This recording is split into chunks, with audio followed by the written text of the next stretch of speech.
আসসালামু আলাইকুম বন্ধুরা, কেমন আছেন? আজকে আমি আর একটা কাহিনী আপনাদের সামনে তুলে ধরব।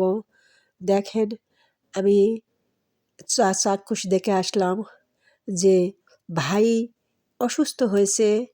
ভাই এত বোনকে ভালোবাসে, বাবা তার বেঁচে আছে, মা অবশ্য বেঁচে নাই, তার বাবা বেঁচে আছে। তারপরও ভাই নিজের সংসার ফেলে রাখে বোনের জন্য, এতটুকু কিছু হয় ভাই দৌড় দিয়ে যায় দেখে। নিজের সন্তানের কথা না ভাবে সে, ওর বোনের 2টা সন্তান আছে সে কথা দৌড়ে যায় ভাবে। দেখে যে একটা মাছ যদি পুকুরে মারে, তাও যায় বলে যে হ্যালো বোন তুই আয়, আসে খাইয়ে যা। নাও যদি আসে তাহলে 2টা মাছ মারে, একটা মাছ ওর বাড়িতে যায় দিয়ে আসে। সেই ভাইয়ের আজকে মৃত্যু হলো।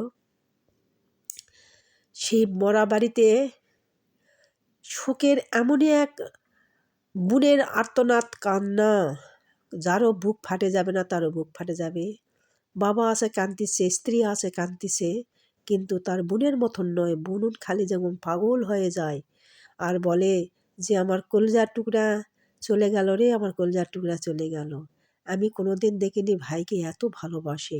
ভাই যে তাকে খুবই বাসিছে। তাদের কান্না দেখে গোটা বাড়ি স্তব্ধ হয়ে গেছে। এত কান্না, কান্না শুনতে শুনতে আমার প্রেশার উঠবার লাগিছে। আমি বাইরে আসে বসে আছি আর ওই বোনের কান্না দেখে গোটা বাড়ি মানুষ খালি হুক হুক করে কান্দিছে, বিনাকি করে কান্দা দেখে। ভাই বোনের ভালোবাসা সত্যি একটা মধুর ভালোবাসা।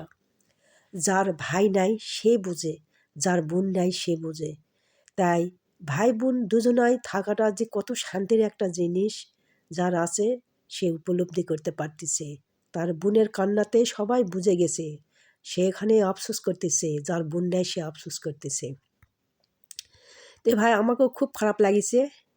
এই তো বাড়ি চলে আসলাম, চলে আসি ভালো লাগতেছে না। তো আপনাদের সামনে কথাগুলো তুলে ধরে আমার খুব একটু হালকা মনে হচ্ছে। তো ভালো থাকবেন, আল্লাহ হাফেজ।